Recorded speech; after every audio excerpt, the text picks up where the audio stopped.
নবীজি সাল্লাল্লাহু আলাইহি ওয়াসাল্লাম যখন দুনিয়ায় আসলেন, আবু লাহাবের বাদী সুয়াইবা আবু লাহাবকে সুসংবাদ দিলেন, আপনার ভাই আব্দুল্লাহর ঘরে একটা ফুটফুটে পুত্র সন্তানের জন্ম হয়েছে।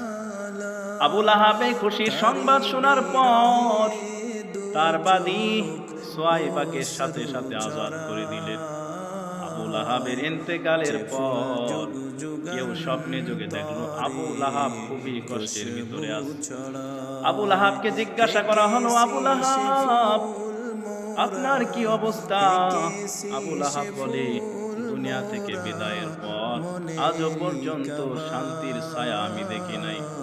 তবে মুহাম্মাদের জন্মের পর জন্মের খুশিতে আমি যে আঙ্গুল দিয়া আমার বাদী সুয়াইবাকে আজাদ করেছিলাম, প্রতি সোমবার দিন সেই আঙ্গুল দিয়া কিছু পানি বের হয়, সেই পানি পান করে আমি কিছুটা শাস্তি কম অনুভব